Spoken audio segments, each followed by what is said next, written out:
5 jobs. Yep.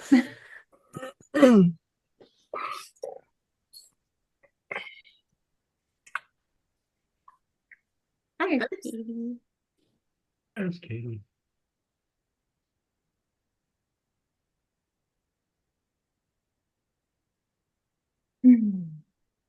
I have been pulling down my tomes of ADCAs off the shelf. It's like, which was one of those petitions that actually passed?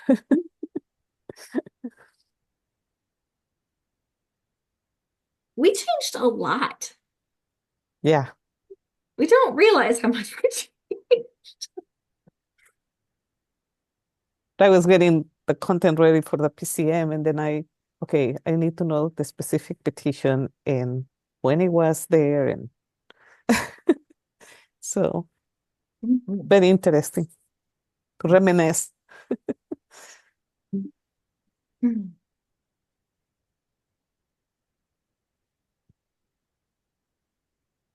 What is a little bit jarring, though, is that we did get the new discipline, but then the amendments are not here yet because we have to pass them. So it's, oh yeah, the stuff is not there yet. Yeah, there's some that'll still change. Yeah. Uh-huh.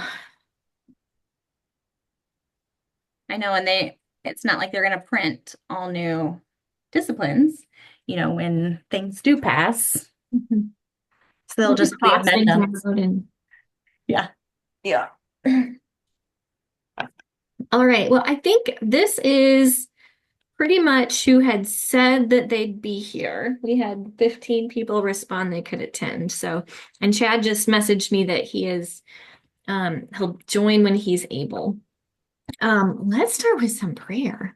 How about just a really quick kind of open the floor. We're going to do a kind of popcorn prayer. Because it's been a while since we've been all together, and I don't know that we have time for all of us to check in necessarily in this particular lunch gathering. But I do want to lift up prayer for each other. And so I'm going to start us and close us. But if you have a prayer request, either type it in the chat or say it, and we'll just kind of leave that space for us to share those items. So let's turn to God. Oh, gracious God, we give you thanks for this day and this opportunity to gather as folks from this delegation that never ends. And we pray that you would be with us in the midst of our conversation today about how we can continue to keep this conference informed of the good work that we've done and of the work that is left to do. We pray, oh God, for this time of meeting, for all of those who are present in this space, and as well as those who were unable to join us today. And as we come before your presence, we also bring with us the concerns, the joys, the awarenesses that are on our hearts, and we name them now before you.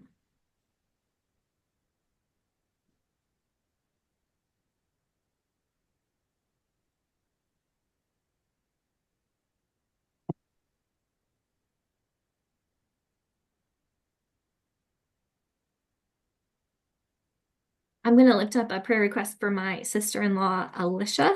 I am in Ohio right now. We are waiting for their baby to be born, and she is miserable and in labor, but not labor enough to be at the hospital. So prayers for them.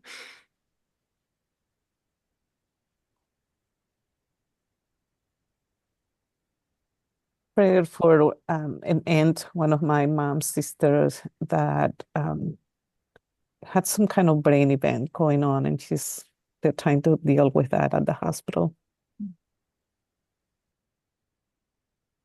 A prayer in the chat for Kelly Tritle, who's looking for work.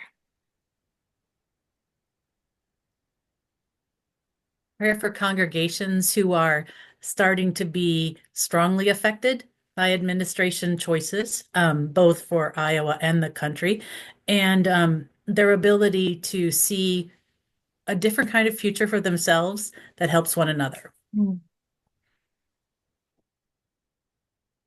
the chat for our trans siblings.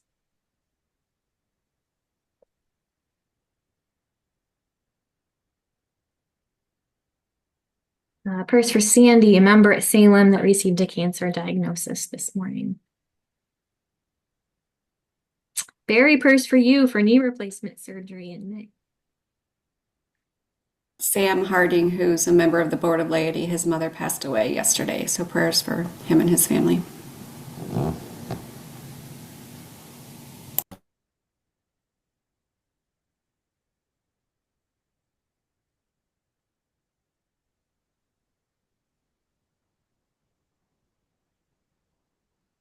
Holy God, for all of these things, the prayers that we have typed and spoken and left unspoken on our hearts, we know, oh God, that you hold them just as you hold us, just as you hold this world, just as you hold its peoples and every living being.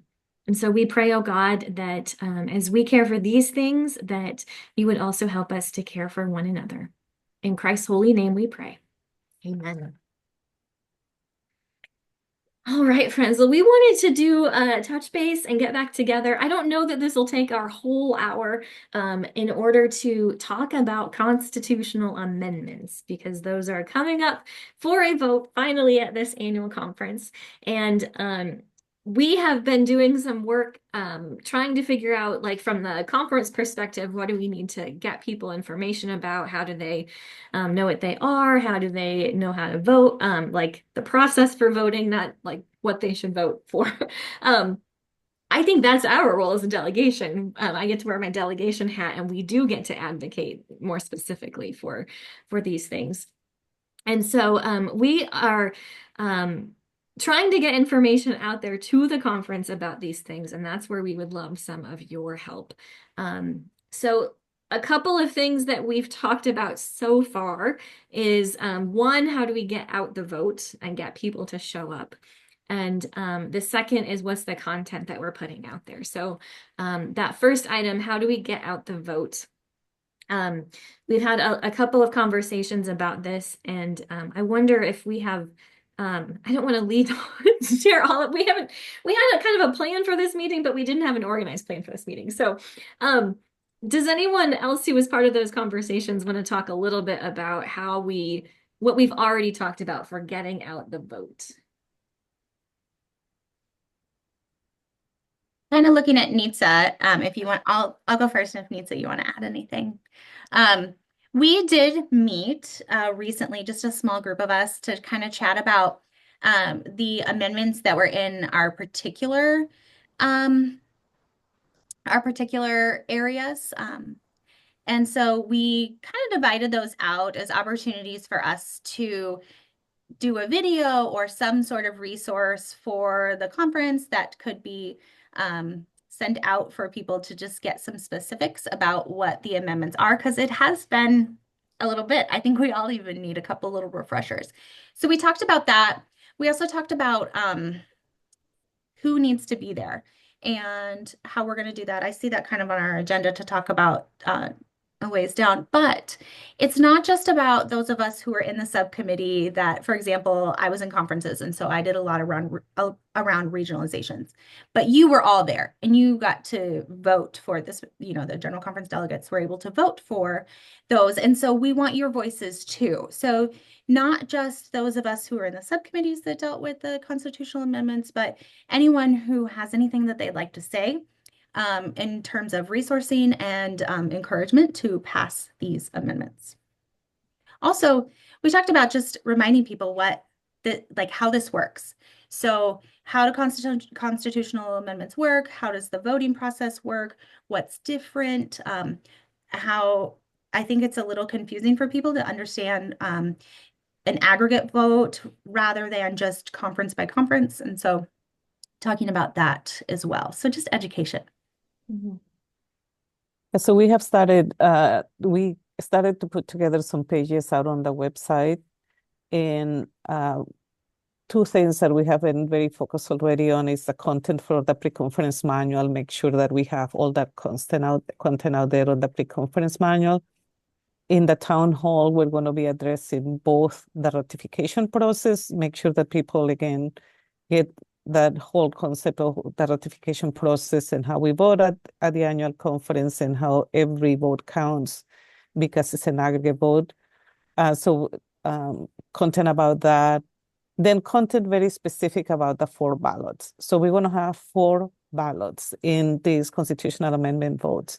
The first ballot is going to be regionalization. So all the content related to regionalization is 1 vote.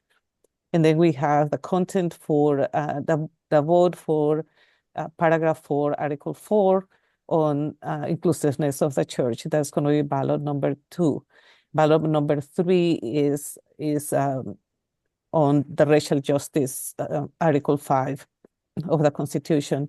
And then the 4th ballot is going to be on the delegates in that change that was made to paragraph 35. So we're trying to really be very clear about what are we going to be voting on, how are we going to be voting on that. But what we want to do as a delegation is make sure that we get as many people there as possible to vote. I noticed that some of the districts are looking for at-large members to annual conference. So if you hear any of that, get your friends to be members of as lay delegates, as lay members to annual conference. Sorry, as lay members to annual conference. We have different strategic things that we're talking about on how to get as many as possible of the clergy that retire elders that count for so many votes. And so we've talked about some of the strategies on how to get them there to vote. We are placing the vote for these constitutional amendments as an order of the day on Saturday morning. So just as much as possible to get people there on Saturday morning to vote, and as much as we can do the campaign to be a yes vote on all those constitutional amendments. There was something Lindsay put in the chat. What are the equalization? I'm gonna put the equalization item is here. I don't know that we necessarily know what the openings are. So for example, Alana Warren just included on her, I'm echoing for some reason. She just included on the district newsletter how they're looking for at-large members. Every district, they have more than 20 people that they're trying to get to be lay members of to annual conference. I think they've got like 25 apiece, yeah. Yeah, and then particularly like youth and young adults, that's usually another category that they have to fill out. That's on top of the 25 at-large members that each district has to find. So the district administrators are usually putting out on their district newsletter, hey, we need more people. And so they're trying to find more lay members to annual conference. So like if you've got a kid or if you've got a cousin that you want to bring with you to annual conference to be their lay member from their district, that would be amazing. And they can get, in through that process. Yes, so also you can vote remotely. We have a separate strategy for retirees because retirees tend to not show up necessarily. And so we are working to do a Get Out the Vote campaign with our retirees. And so we've recruited some of our retired folks to be part of that. We at least have got 2 people that we reached out to recruit who said, yes, I'll be part of that team. And what I need to do now is get them the list of people so that they can start doing like a phone tree and say, hey, have you registered yet? Are you planning to be there? Or are you going to be joining remotely? One other piece of our strategy that we're trying to do is to be very clear about when we're voting for constitutional amendments so that maybe you do have other things, even though you're supposed to be there, that is keeping you away. Can you especially tune in at 10:10 on Saturday morning? That's when we will do the vote on the constitutional amendments. There was a question in the chat, do at-large members receive assistance with hotel mileage meals? That is supposed to be provided. Well, okay. this is a dual answer. Currently, by discipline, by our policy, there should be an annual conference per diem. We have not done an annual conference per diem for many years. And so we actually are submitting a change this year that your local church will help provide that. And I don't know that local church, we have put that in the information we put out last fall, is that as a local church, you should work to support your folks in this way.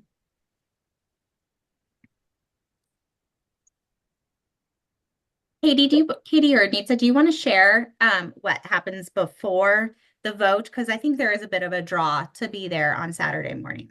Yeah, we have our keynote speaker will start at 9 o'clock on Saturday morning. So our keynote for this year is Ashley Bogan-D, who was our presenter at North Central Jurisdictional Conference, and she was fabulous. And so she is going to be leading us and starting us off that morning. So I think we've got some kind of, we're not starting first thing in the morning. Melissa said, isn't that awfully early, since it won't give us much at conference promotion time? We went back and looked at all of the votes from last year, and we had the highest engagement for voting on Saturday morning, which is why we are putting it there. And so that was kind of strategic as well, of when did we have the most people on and casting votes. Also, we're not just an annual conference doing promotion, like all of our this is part of this conversation, is what is the stuff we're getting out before annual conference, so that when we get there, we're ready to vote. The retirees do not receive, they used to get the per diem to come to annual conference, and now retirees do not get any help at all to attend annual conference. So your best bet is to try to recruit them to at least attend by Zoom. Mm-hmm. And we did get, so forgive me if I've missed something. A while back, there was a question on whether or not voting from Zoom was possible. Their online votes, we counted for constitutional. That is valid, and that's all sorted out. Yes. Yep. So we, our vote is all going to be via V-voter. So whether you are sitting in your living room, or whether you're sitting in your office, or whether you're sitting in the conference floor, that's all V-voter. So as long as it's the same vote system, it counts. Yes. All right.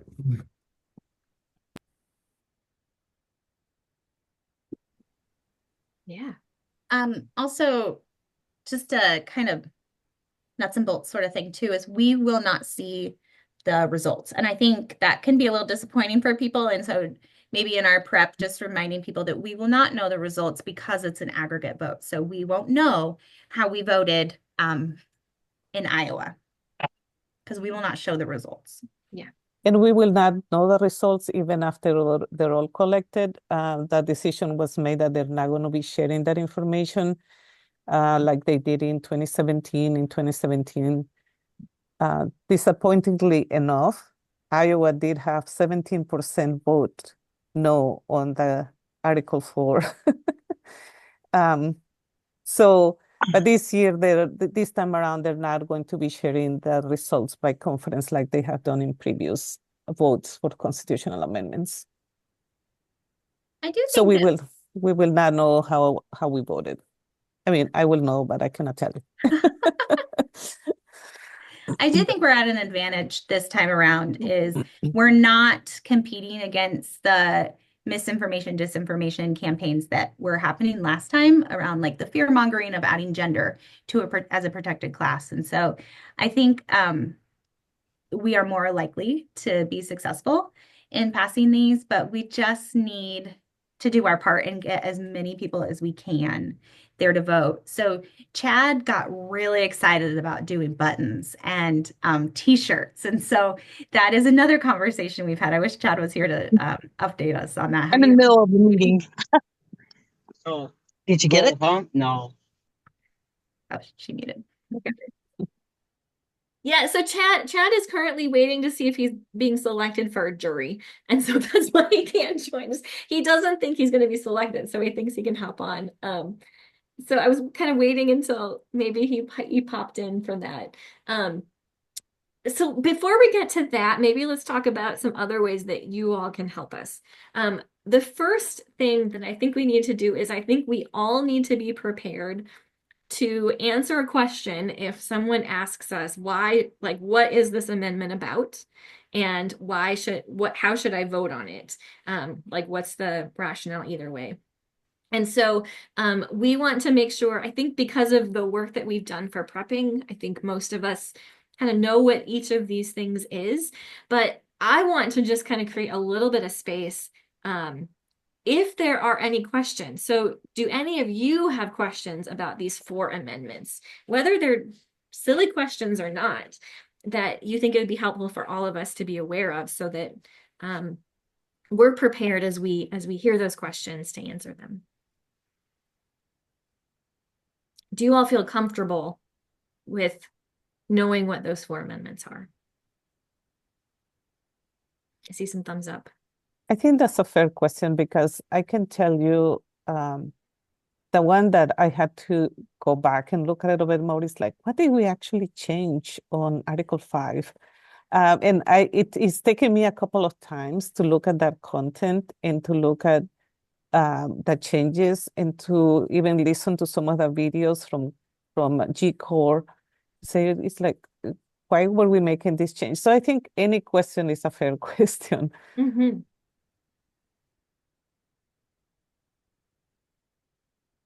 I've heard some rumbling about the educational requirements. And so I think that would be a fair conversation to have of how that has gotten a little more complicated.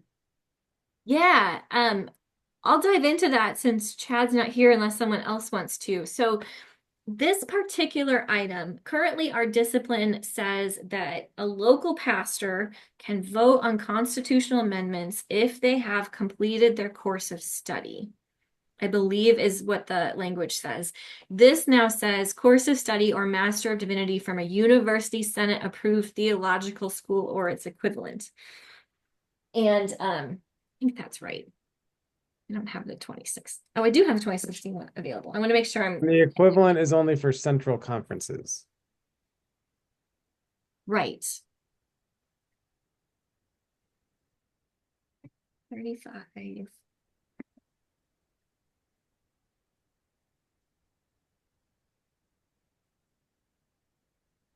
Okay, so it is, and those provisional members who have completed all their educational requirements and local pastors who've completed course of study or an MDiv degree.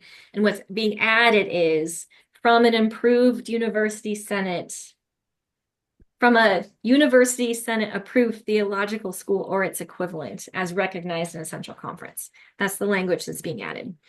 So the background that I know about this is that part of this, I think, really has to do with the split in our denomination and the desire to, I think we have some people who are in our system as clergy who really were not trained as United Methodists. And some of those folks then led churches to disaffiliate. And so I think part of this is to say that, like, if you're going to be a United Methodist pastor voting on these United Methodist things, you need to have a degree from a United Methodist approved school. I think that's the background to that. What has gotten complicated in that is that how the University Senate designates an approved school has become complicated because there has been a push to say you have to have so many United Methodist faculty as a part of that. And so some schools that had been on the approved list are no longer on the approved list. We have a candidate from Iowa, for example, right now, who is at Harvard, and Harvard is no longer a United Methodist, a University Senate approved school because of that clergy requirement.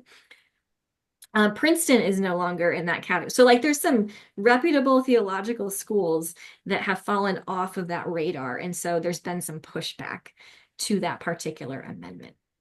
I don't know if anyone else has any other background about that.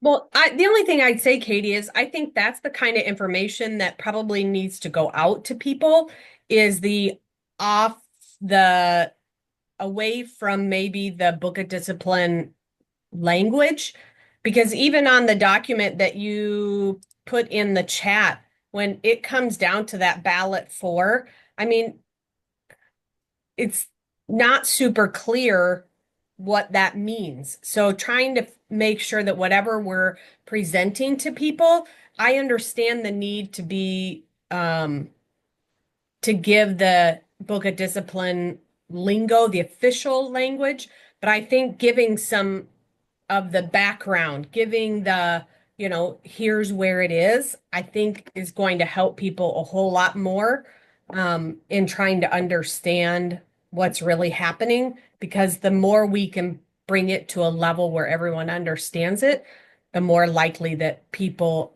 are going to feel confident about voting yes or no for these changes. Because if I would have just read that, I mean, I'm not sure how I would have voted if that's the only thing I'm going off of. Mm-hmm. Well, and especially with that amendment in particular, we might want to seriously consider taking a look at Iowa and figuring out who's going to, I mean, does this mean that people who had voting rights are now going to lose them? And who is It that? is, I don't think it is retroactive. Okay. So it's people who are currently at these schools. But that's a good question. Now that I'm thinking about that. Yeah. See, I think, and I mean, I think that might cause some problems. I think it has to do with, was it a recognized school at the time you got your degree? And so people who currently have their degree, if it was a recognized school at that time, which is why it's not retroactive, it wouldn't like take away someone's credential who already had it. Thinking about from all angles, wouldn't that mess up our ability to recruit? Pastors to bring to Iowa because they were not in one of these seminaries. Mm-hmm. And how, if we were to ask that question, how do we, is there a way to work around it? Is there, I don't know. I will say, related to that recruitment question, and someone else can reply, we already changed in the area about ordained ministry, the not constitutional part, we already added this language. And so for Boom perspective, it's already a requirement that if you have, like, your MDiv has to be from a University Senate approved school. So that is actually already there. So this particular amendment only relates to whether or not you also have the ability to vote on constitutional amendments.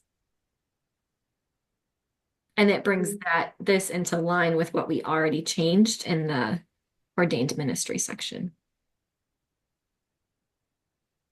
So I'm in agreement with the spirit of this amendment, but I guess my question is, I'm thinking of, for example, we have a district superintendent. His son is attending Harvard Seminary. Yep. That raises all sorts of questions for me at the moment, I guess. Is there, so if I heard you right, Katie, did you say that some of these schools have fallen off simply because they don't have X number of United Methodist professors? Is it a theological discrepancy or I don't know. I don't have the full answer to that question. Yeah. I do also know some of this is also there is a whole new university senate because we elected them at General Conference. And so some of these policies were made by the previous university senate. And so we don't know necessarily how the new university senate is going to apply these rules in the future. So that's why it makes it hard for me to answer that question. Yeah, I get it. Like I said, I'm in complete agreement with the spirit of this. It just I have more questions for the university senate, I guess.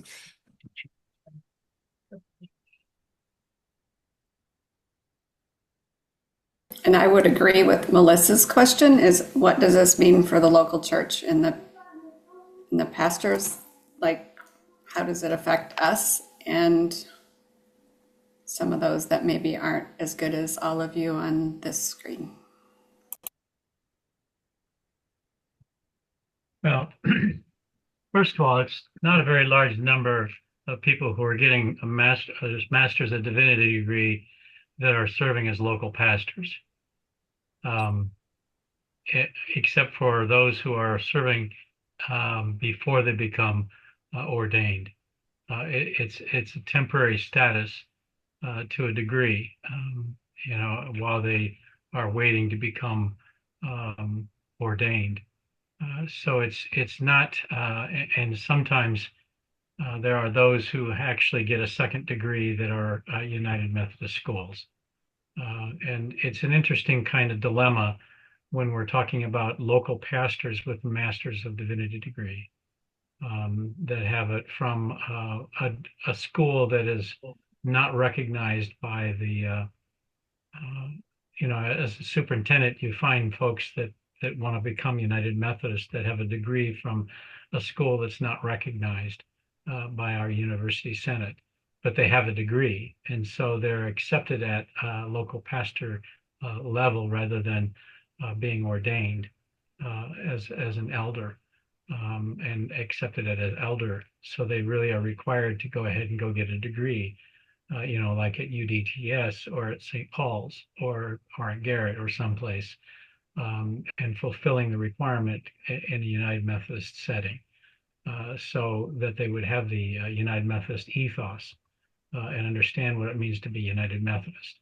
And that's really the concern, because you're going to get someone who has gone to a Nazarene or gone to a maybe evangelical free, and they've had an awakening and don't want to be in those kind of denominations, and they want to be United Methodist, and but they don't completely understand the United Methodist ethos, and so they come, but they still preach from that background, and they don't understand grace that is Wesleyan grace. They don't understand Wesleyan's understanding. And so they really do need to go and understand from that perspective before they become a voting delegate at General Conference. So that's why a lot of this has been done over time. Because, we take in about 1/3 of our new pastors come from other denominations. It could be Baptist, could be evangelical free, could be E-free, from a variety of places that are wonderful folks, but they just don't quite have a total grasp of what it means to be United Methodist. And so that's one reason I really would love to have all of them go to our licensing school so that they begin to understand our culture and who we are, and then go ahead and take some classes at one of our seminaries to begin to understand our theology, because otherwise they're just serving us from an OD perspective and not really becoming a part of who we are. And so this really makes sense that we help people become part of us and not just bring something from somewhere else into us and start to dilute who we are as United Methodist. And so that's a real strong argument for what this is all about, because if you have a lot of people who start diluting who we are as United Methodists, going to General Conference and voting on things, then we become more and more diluted as a denomination for who we are as United Methodist, and what it means to understand sanctifying, justifying, and prevenient grace, and really understanding the Wesleyan culture of grace, and what that means to live that out in justice, mercy in the world. And serving the world, and transforming the world, and bringing the kingdom of God into the world. So we really need to seek our justice in the world too. So it's we bring people in because we're short pastors. Right now we're not short pastors, so we don't need as many folks from outside, but do need to have people understand what it means to be United Methodist. There's my 2 cents. I think that's really important, Barry, that you remind us what this amendment is enabling, and it's about voting rights for LLPs. And that was a bigger movement there where some things passed and some things didn't. So I think that's just a really good reminder where we're going with this amendment, that this is not about ordination, this is about voting rights. Yeah, and I guess I'm been around the block long enough to know that some of the current language, I was there. I hate saying this kind of stuff, but I was there when it was written. Uh, and before LLPs, they had no voting rights at all and no possibility of voting on any of this stuff. And when you have finished your course of study and you've finished your educational requirements, we felt that it was appropriate to be able to vote for delegates to General Conference. Not that you were able to be a delegate, but eligible to vote for the delegates for General Conference. So, and that's really what this is about, is being able to vote for the delegates so you would actually have a say in who was representing you at General Conference. So there was a couple of things in the chat I just wanted to lift up. So I think you're right. So currently they're on the list, but the question is, will they be approved for the future? And I was looking at that guideline list, and I think the thing that's the guideline is that does United Methodist specific classes have to be taught by a United Methodist who is on faculty? And so that's a potential piece that could be. Now they could make a plan for doing so by contracting someone to do that. There was a question about ILIF. ILIF is United Methodist, so it's on the list. And there is also this, seminaries from full communion denominations. That's a whole different conversation. I know we have folks who've, gone to a Disciples of Christ seminary, for example. But we're not in full communion with disciples. I'm trying to think of a good example. A Lutheran. Lutheran might be an example. And the beauty is that there's a whole lot of people who have taught in the course of study that are United Methodist. And as like our upper Midwest course of study, we've got a number of people who are very qualified that have taught in that, who are available to teach in our seminaries, that are qualified, that may be out of a job one of these days as we become irrelevant, as things change. There are people who are available to teach these classes that need to be United Methodist who teach them. Mm-hmm. Some real good people. So the piece that this discussion lifts up is we need more information about content out there. Yes, that's where you're coming in. So the basics that we have up on the website already is what communications pulled from the resources from the general church to put them in an area where we had the information as well accessible. It wasn't just a link through. Our plan is to add some of our specific content to each of those pages. And so that's where we pulled together a subgroup with folks who were on the legislative committees related to those items because they have the most direct knowledge. They worked on those. So Chad with higher ed, Lindsay with regionalization, NITSA had the constitutional amendment on paragraph 4. And then I think paragraph 5 ended up with NITSA, but it started with independent commissions. So we had Alejandro connected with that conversation too. And so the idea is, what is the other information that we need to clarify? And then how can we add other materials? So that's where we would love your help in generating some other content that we can put on these sites. And so that might be like, here's why I support this, and you can write a paragraph or two. It could be doing a video as to what this is why this amendment's important to me. It could be speaking at your district conference when it comes up about like these amendments are important, and so this is why we want your help in passing them. So we want to get more content up there. We've got a calendar to hit an amendment each week and to rotate between them. So I think each of them we have 3 different articles that's going to be coming out in the coming weeks. But your help is is needed and making sure we get the right information up there. I think this has been helpful. I know Chad's not here, but I want to make sure we pass this information on to Chad as he's working on that paragraph 35.1 in particular. Katie, I just wanted to bring up, like, I know Tim Bonney is creating a program for a district conference around regionalization. And so if your district conference or like your circuit is doing anything, if you can maybe chat with them. So like I asked Tim, can you record it or can you write something down? You know, that sort of thing.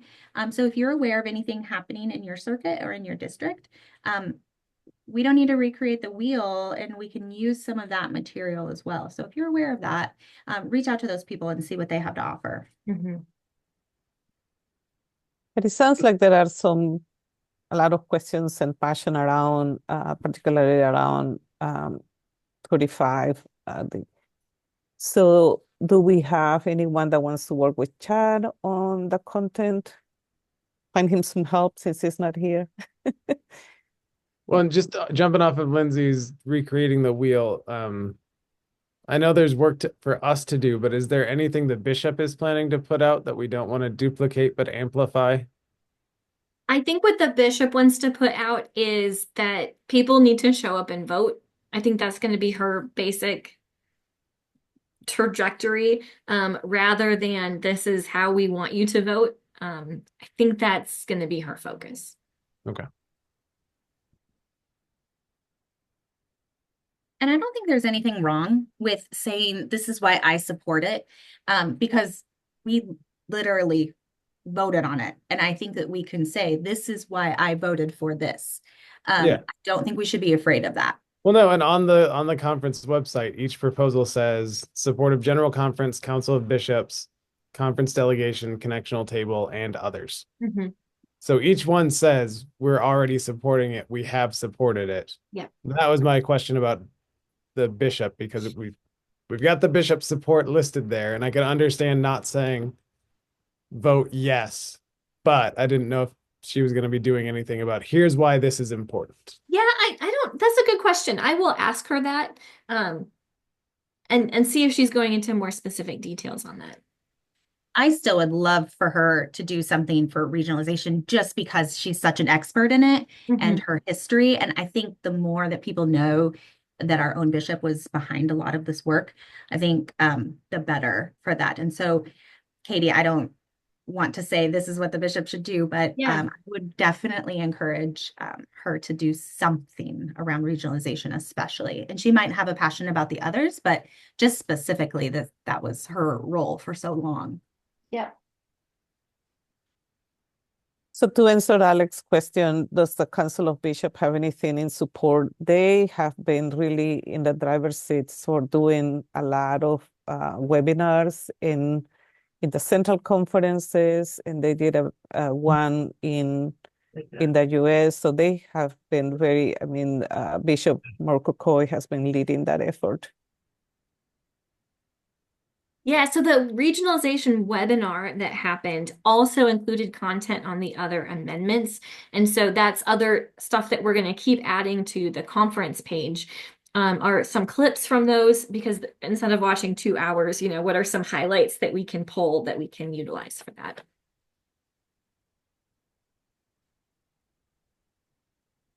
Another thing I've been thinking, a few years ago, we started to be very intentional about inviting Spanish-speaking folks to be in leadership positions in the local church. And it was interesting because I realized like United Methodism is a language in itself. So we're asking people to be trilingual, Spanish, English, and Methodism. And so it seems to me, I'm thinking about, if we think about churches across Iowa, people who may be delegates, maybe the person in their congregation that was able to come, or the person who wears so many hats, but doesn't mean that they're fluent in United Methodism. So I wonder if there are ways in which we can explain these votes in plain language, without using United Methodism language, and even some analogies. Absolutely.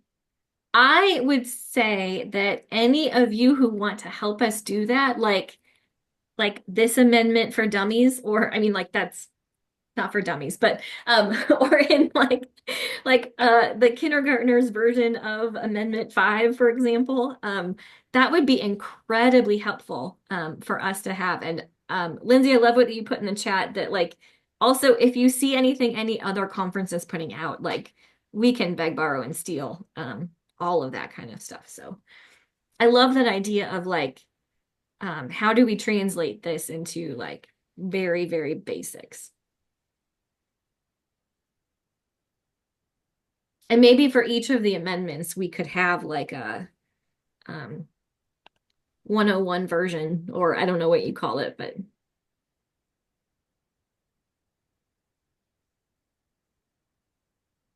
Sometimes I think we speak a different language. And when we show up with our lay folks, especially when we're talking about 25 equalization members missing. So I'm like, what is my 17-year-old doing that weekend? Like, that's what I'm thinking. But how am I going, aside from saying, Annabelle, vote yes on these things, how do we, when you're talking about like 101, how do we make sure that those who are not comfortable or well versed in United Methodist lingo, how do we make sure that they feel comfortable voting rather than just saying, hey, vote yes?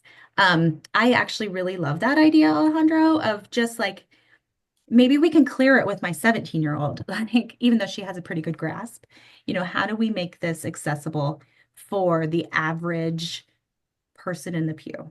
Mhm.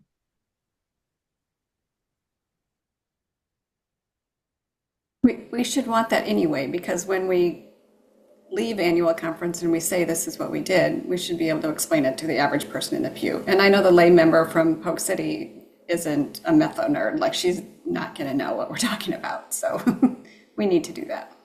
Mhm.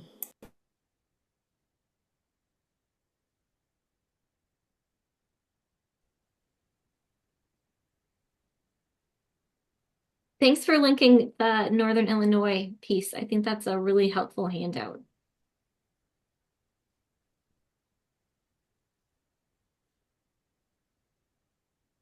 Okay, so we've been talking a little bit about content, and your help is helpful. So like the more you send in, you can send it to me, you can send it to Meetza or Lindsay, you can send it directly to Liz and Courtney and say, put this on the website for constitutional amendments. If you've got that kind of stuff to send would be great. The other thing we've been talking about is like how do we just like create some energy around annual conference itself? And so Chad had this idea about t-shirts and buttons and like wearing them on Saturday. And so we just wanted to kind of gauge your guys' interest or willingness to do that if you want to buy one so that we know how to even begin planning that. Just so that we have some like kind of sense of excitement for what we're doing. So what do you guys think about that?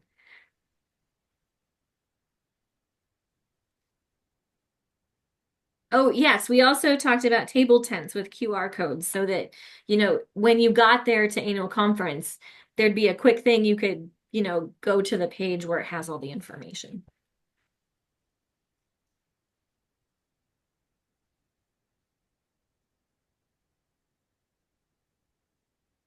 I just donated my Bishop Lynette t-shirt, which I felt really bad about, but somebody at Goodwill is going to be supporting Bishop Lynette. But I was thinking about how nice it would be if all of us like were kind of that united at front where people probably don't remember that we were elected 100 years ago for this role. And so if we all had some identifying mark, maybe it is a t-shirt, maybe it is a button, but I think if we all are kind of on board and we're all there, people will know who to go to. And I think that it needs to be more than Saturday morning. I think for a laity session and for a clergy session, we also need to be identified as experts on these constitutional amendments. I like buttons for that reason because I could wear a button over the whole time. Is there going to be a time for people to ask questions before voting takes place? So the best place for that's probably at the pre-conference town hall, which is May 17th. And so there'll be what we actually talked about is we're putting all this information out there in the weeks ahead. And so what we wanted to do, I think there's like 20 minutes at the pre-conference town hall for constitutional amendments specifically. And our thought was to use the majority of that time for questions and answers rather than us presenting more content. And so to kind of do a very brief update and then have that question time. There also had been a question about whether we needed to do like a separate webinar for the conference about the constitutional amendments. And I think the smaller group of us who met thought there are so many meetings that adding another meeting, we may not actually get the attendance that would help us to be able to really get the information out there. So was that worth our effort, or is more of our effort into putting together individual bits that we're constantly feeding out maybe a better use of our time? So a couple of questions. So district conferences, do we have enough representation across the state to have somebody at district conference that can address questions or even wear a promotional button or something, ask me questions about the constitutional amendments or anything like that? Or do we need to make a request to district superintendents and say, we would like to do this? Or just say, we are doing this, how can you help? I think we can do that, yes, and lift that up. In fact, I'm heading back to cabinet in 8 minutes and I can lift that up to them specifically. But do we have enough volunteers? Because I mean, if we ask and then we don't have people to show up and do the work. Then yeah, that's not helpful. So knowing when those are is helpful. So the Riverview Park District Conference, I think, is on Saturday afternoon, May 3rd. And then the rest of the district conferences are all happening on the afternoon of May 4th. And so those I have already been scheduled. So maybe the question as well is just doing a survey, are any of us in the Camp Clear Lake District? Because I think that's one of the places where we may not have representation. I mean, I can be. I'm just checking my calendar. If nobody else really wants to, I can be. And so, like, for me to be able to say, hey, this person can come and share, I think would be helpful. Aldersgate District. Who do we have in Aldersgate? I've got that one, and I think we changed to Saturday morning, Katie. Oh, okay. But I'm driving, so double check that with Melissa because I don't have my calendar in front of me. All right. But tell Melissa I can do that one. Okay.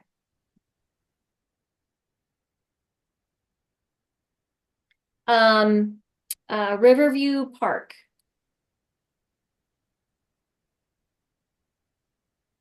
All right, so we've got a couple who could do Riverview Park.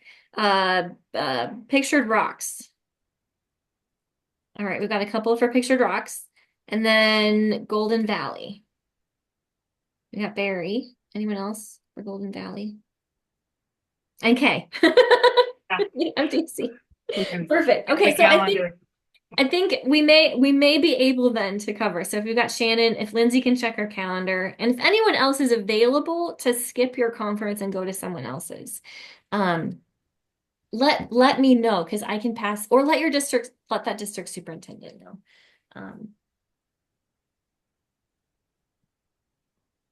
Because I think that's another good opportunity where there's, a better opportunity for smaller group conversation at those gatherings. Okay. And do we have anyone that is very passionate about working with Chad on 35?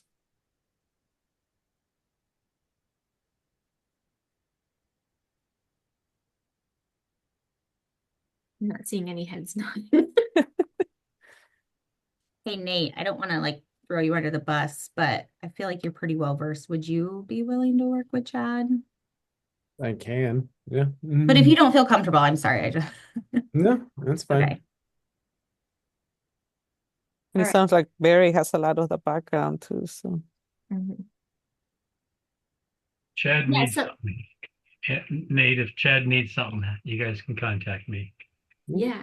Well, and any of you, if you want to write a paragraph or two about like why this is important that we can add, those are all going to be helpful as we go.